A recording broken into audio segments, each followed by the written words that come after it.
Kawan Ruang Tengah, kali ini kami berkesempatan bertemu dengan Diwan Masnawi, founder dari komunitas Kuluwung. Kami menyambangi Diwan di kediamannya di Komplek Pesantren Cipasung, Kabupaten Tasikmalaya. Pria yang juga berprofesi sebagai dosen ini membagikan pandangan menarik ihwal isu-isu kebangsaan. Terkait masih dalam HUT RI ke-80 ya, yang sebentar lagi akan digelar. Nah, Adiwan melihat perkembangan sekarang, terutama generasi mudanya dalam konsep berjuang dan sifat kenasionalismenya itu gimana? Jadi ada dua hal ya, Ya. generasi muda dan bentuk nasionalisme.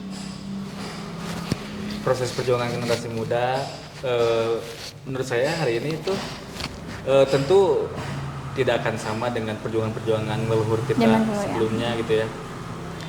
Kita akan mengalami medan perang kita sendiri. Medan perangnya mungkin tidak di medan perang, bukan di lapangan gitu ya, bukan gerilya di hutan-hutan kayak zaman dulu, tapi mungkin perang-perangnya di kantor-kantor kebijakan. Mungkin perang-perangnya di pendidikan gitu ya. Mungkin perang-perangnya itu di kasir, warung-warung. Mungkin perang-perangnya itu ketika kita memilih apakah akan memakai pupuk organik atau pupuk non-organik. Apakah kita akan menciptakan pabrik-pabrik non-organik atau pabrik organik. Apakah kita akan memakai pembangkit listrik tenaga fossil fuel, tenaga batu bara, uap yang kotor. Apakah kita akan membangun energi bersih. Apakah kita akan meredistribusi kekayaan atau apakah kita akan menggumpakan kekayaan di satu populasi kecil gitu ya, di 1%. Menurut saya perang bagi generasi muda hari ini, bagi generasi Z, generasi Alpha, saya juga Gen Z gitu, adalah untuk memastikan bahwa kita bisa menjalani hidup yang berbahagia, kita bisa mempunyai makna yang utuh atas hidup, kita bisa menikmati basic needs tanpa diganggu oleh banyak hal. Ya, basic needs itu kayak rumah, sandang, pangan, papan. Kita juga mungkin harus meredefinisikan banyak hal juga. Ya, seperti itu menurut saya generasi muda hari ini tuh tidak akan bisa untuk menjalani perjuangan yang seperti masa lalu, tapi kita mempunyai soal baru, kita mempunyai ujian yang harus kita kerjakan dengan soal baru gitu, dan itu harus kita pahami gitu oleh generasi Z. Apa aja soalnya? Ketimpangan, krisis lingkungan, makna hidup. Karena mental health sangat besar di Gen Z gitu ya. Dikit-dikit tertekan, waduh langsung pengen apa gitu ya. Iya. Tapi konsep nasionalisme dalam era sekarang itu masih relevan atau enggak, Kang? Soalnya kan sekarang tuh lagi rame kan ada hashtag kabur aja dulu. Nah itu gimana? One Piece ya, bendera One Piece. Iya, itu.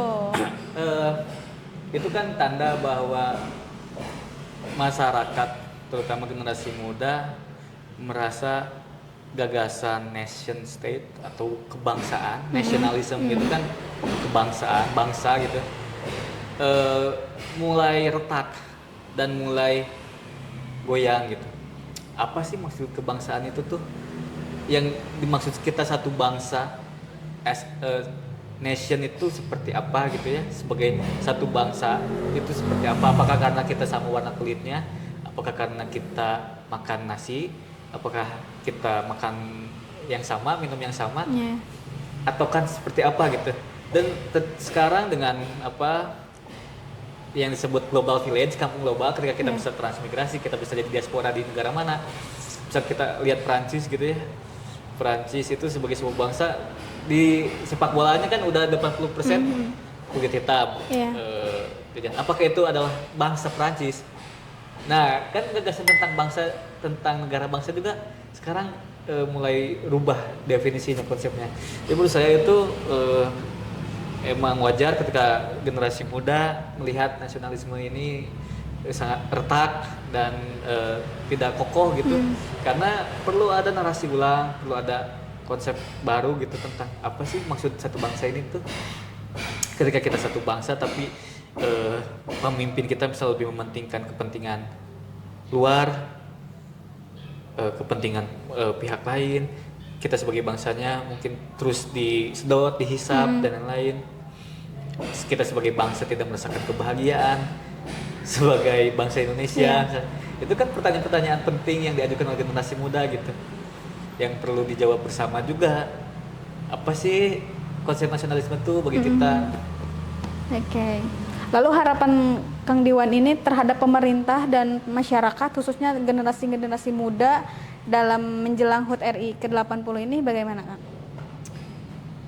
Saya nggak terlalu suka ngobrol untuk pemerintah lah, Ya. karena nggak ada harapan juga. Jadi untuk masyarakat kita aja. Ya. Jadi bagi saya untuk masyarakat Indonesia, Indonesia. Secara in general ya. Untuk kita untuk teman-teman Ya. kita yang satu bangsa, yang kita kenal aja, bukan untuk yang banyak. Kita perlu sering-sering menengok ke dalam diri kita sendiri lagi, bertanya gitu. Tugas saya dalam hidup ini itu apa? Tugas saya ada dalam bangsa ini itu apa? Bangsa ini itu seperti apa sejarahnya? Bangsa ini itu telah mengalami gejolak seperti apa saja? Di sisi sejarah mana kita akan duduk gitu ya? Apakah kita akan menikmati kebahagiaan short term, kebahagiaan pragmatis yang hanya jangka pendek, dan kita akan tercatat dalam sejarah berada di posisi yang merugikan orang lain, katakan, apakah kita akan duduk di sisi sejarah di mana kita terus berupaya menyusun ulang tentang kebangsaan kita yang lebih setara, adil, makmur, berdaulat. Oke. Jadi sebelum kita melihat ke konsep negara, mungkin kita harus meraba ke diri kita terlebih dahulu ya. Tujuan kita hidup apa? Kita diciptakan untuk apa? Mungkin seperti itu ya. Nah, kita harus sering-sering melakukan refleksi filosofis. Jadi bagi saya tuh ketika kita lepas dari pertanyaan-pertanyaan filosofis, ketika kita telah menganggap itu selesai dan kita berjalan saja, kadang kita merasa langkah kita ini tuh sebenarnya menuju kemana, apa yang kita perbuat ini untuk apa gitu. Pertanyaan-pertanyaan itu tuh akan sangat susah untuk kita jawab. Kita seakan-akan didrive oleh hormon, oleh keretak di dalam tubuh kita, tapi kita nggak tahu ini kan kemana gitu. Mungkin kita akan muter-muter atau kita akan menjadi Sisyphus selamanya. Ketika kita mencapai karir tertentu, udah naik, jatuh lagi, kita dijatuhkan lagi sengaja oleh kita. Terus kita ingin hal baru lagi. Gak ada ujung. Tiada ujung dan mungkin tiada makna. Dan itu sangat mengerikan ketika kita hidup tanpa makna. Lalu untuk apa gitu? Sia-sia ya. Seperti orang yang menjalin hubungan terus nggak tahu arah tujuan utamanya kemana. Mungkin bisa dimaknai kita menikmati kesenangan sementara ini. Ujungnya nggak ada. Ya, tapi banyak orang nggak suka digituin kan. Karena mungkin menyenggol keegoisannya. Menyenggol ego ya. Iya. Oke, lalu kan sebentar lagi nih kita tuh akan menghadapi bonus demografi ya Kang di 2030 sampai 2045, yang dimana usia produktif di kependudukan Indonesia ini akan banyak dilingkupi oleh usia-usia produktif yang rentang umur 15 sampai 64 tahun gitu kan. Nah, itu tuh Kang Diwan ya melihat itu tuh dalam sebuah konteks negara, itu tuh sebuah peluang, ancaman atau kesempatan, Kang?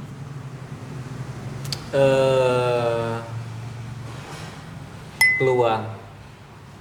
Yang di sisinya terdapat ancaman. Aja.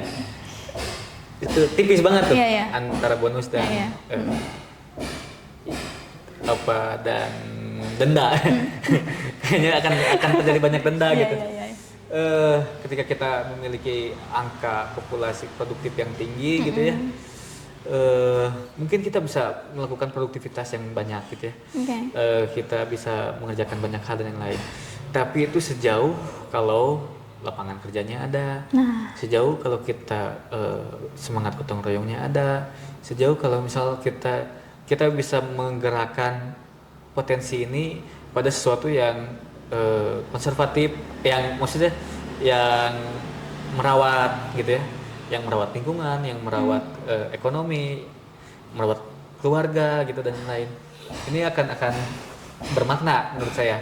Tapi ketika misal populasi ini kita nggak bisa kelola gitu, kita nggak bisa ngegainkan satu sama lain teman-teman kita untuk terus berdaya, untuk terus bersama-sama semangat dalam hidup, melakukan kebaikan-kebaikan yang bermakna.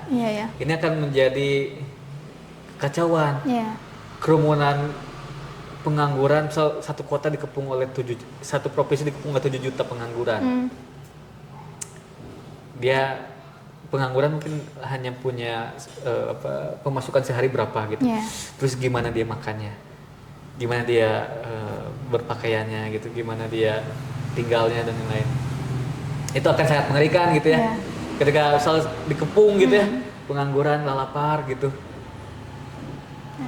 Kriminalitas juga akan semakin tinggi gitu kan. Kriminalitas akan semakin tinggi kalau misalnya kita tidak punya mekanisme distribusi kekayaan yang tepat, akan terjadi kriminalisme.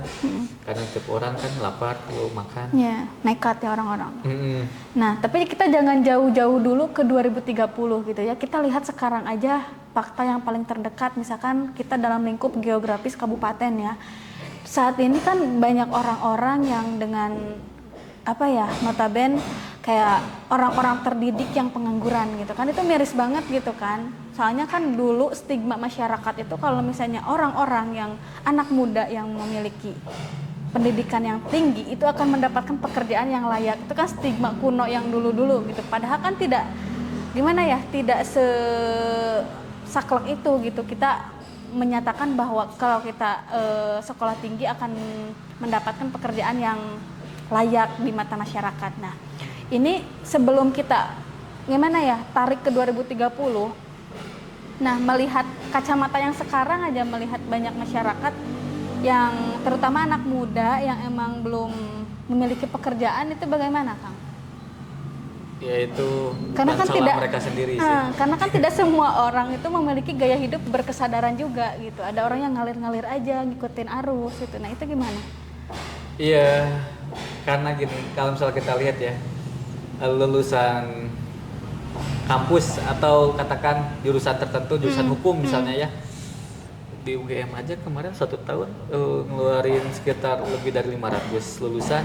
Dalam 1 tahun 4 kali wisuda, lebih dari 500 tentunya. Sedangkan misal di lingkupan kota Jogja atau di lingkupan tempat masing-masingnya permintaan pekerja untuk sektor hukum ada berapa? Mungkin akan sangat beda. Jadi nanti kompetisinya semakin tinggi gitu ya. Ketika anak Genjat ini kompetisi untuk masuk UNIF, untuk masuk PTN, ketika berhasil masuk PTN, nanti dia akan lulus dan dia akan bersaing lagi kompetisi untuk masuk dunia kerja.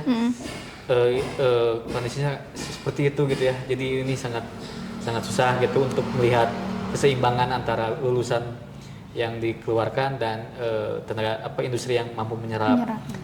Dan menurut saya ketika kita membayangkan bahwa pendidikan itu sekadar sebagai pabrik pekerja yang untuk memproduksi pekerja di sektor-sektor tertentu, misalnya itu sering terjadi ketika orang bertanya kenapa kamu kuliah jurusan ini, mau jadi apa nanti, pilihannya seakan-akan telah tersedia. Misal kalau ekonomi akan jadi ini, akan jadi ini, kalau politik akan jadi ini, akan jadi ini, kayak gitu-gitu kan.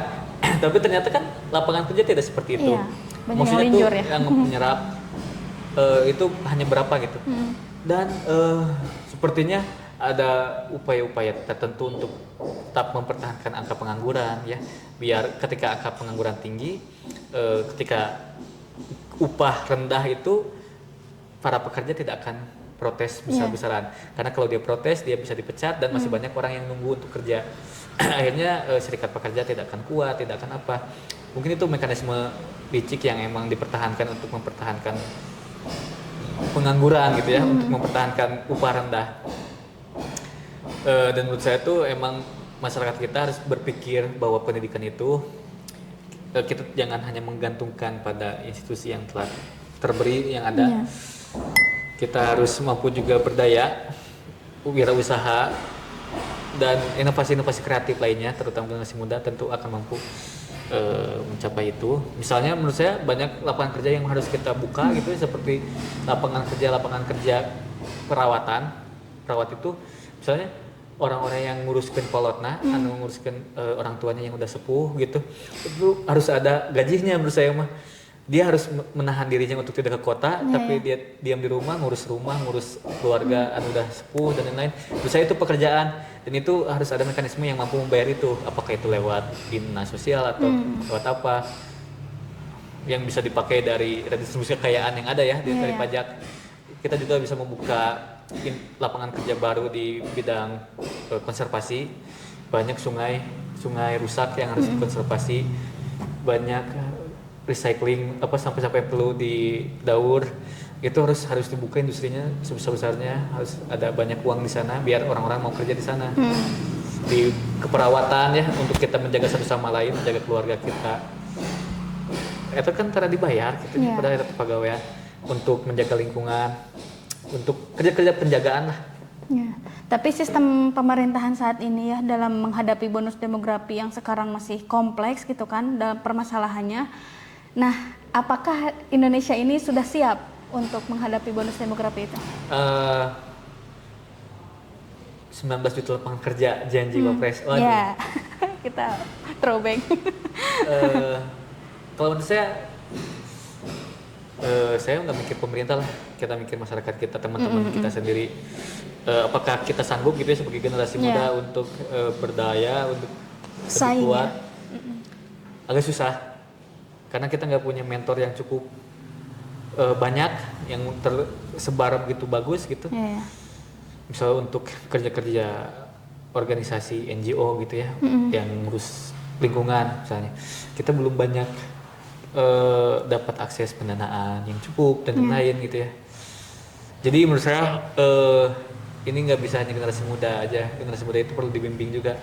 Jadi perlu banyak generasi-generasi yang lebih sepuh, memberikan mentor ya, yang mentoring, memberikan akses pendanaan. Saya tahu itu pergaulan Jakarta itu orang-orang menghabiskan duit dengan cuma-cuma, menghabiskan 7 juta di clubbing dalam satu malam, menghabiskan makanan di restoran sekali makan 5 juta. Kalau dipikirin gitu sekali makan 4 juta misalnya. Namun di mana-mana bisa nyesa 1,5 juta gitunya. Terus ke sana bisa dipakai yang kerja-kerja lingkungan, yang gaji ngasuh kolotna gitu.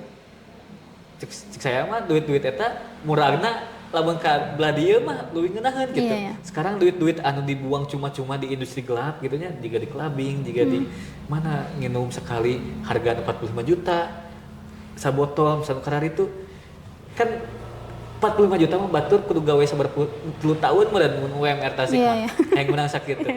Tapi misal aya menteri kita kan nginum mabok hargana teh sabar 10 juta cenah.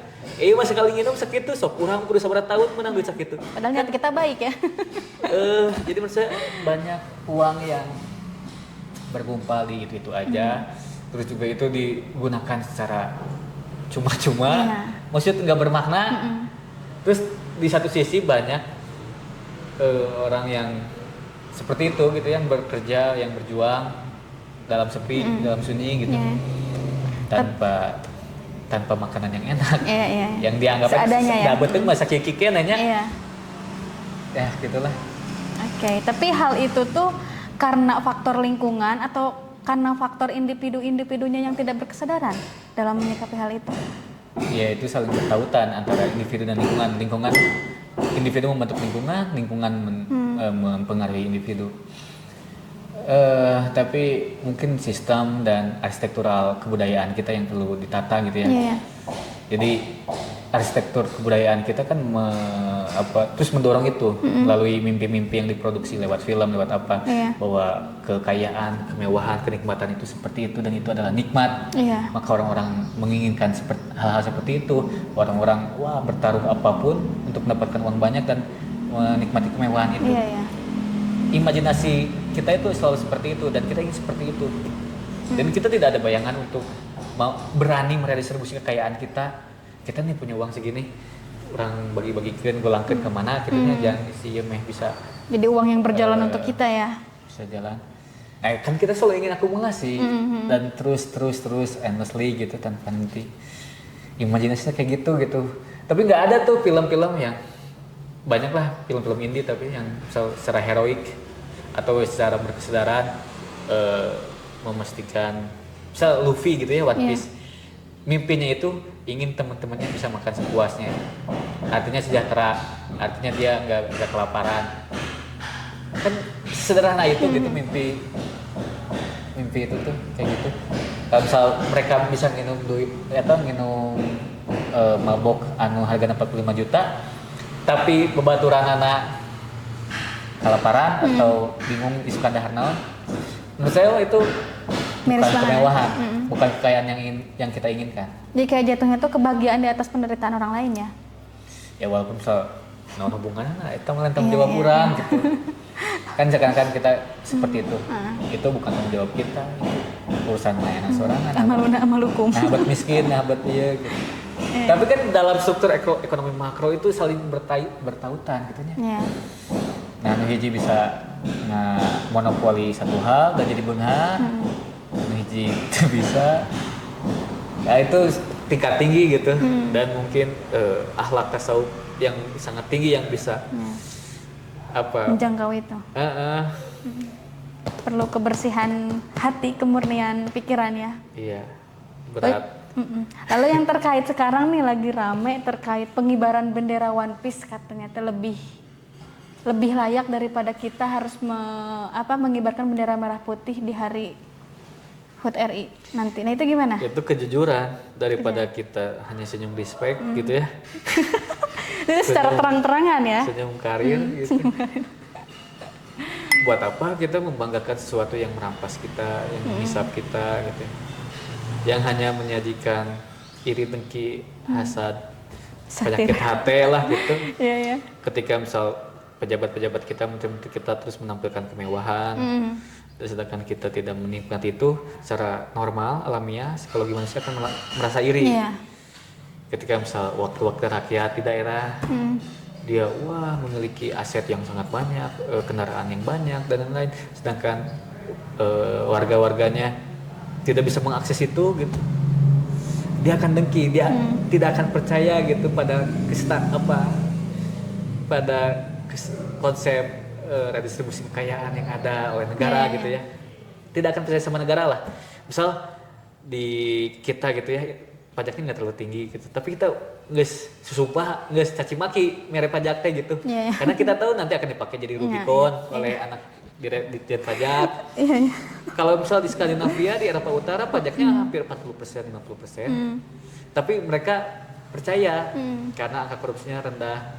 Kalau kita kan angka korupsinya tinggi, kita nggak percaya gitu duit kita dikelola oleh mereka itu.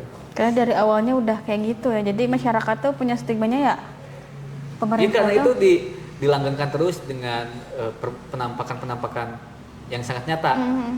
Lihat besok Dewan di dapil kamu saha kumaha ieuna aktivitas hirupna, asetna kumaha. Ya, walaupun berarti orang teh ulah beunghar gitu. Harus ada batasan untuk apa? Ya, susah sih. Karena kalau udah dilingkupi rasa tamak, rasa itu tuh ya gak puas-puas sampai Ya, gimana tapi kan kadang nanti pertanyaannya gini, apakah berarti ulah teh urang beunghar, ulah naon? Konsekuensi dari ketimpangan ini tuh akan melahirkan iri dengki akan melahirkan resistensi sosial atau seperti itulah. Jadi konsekuensinya banyak gitu. Karena kalau misal kita hidup setara, orang bayar pajak sakieu, mana bayar pajak sakieu, duitna orang ngarti ke mana, orang lebih hampang, lebih bahagia. Tapi kan dalam negara 280 juta jelema emang susah sih. Iya. Karena kan penduduk kita juga yang tertinggi keberapa ya, ketiga gitu ya di dunia itu setelah gitu. Cina sama India.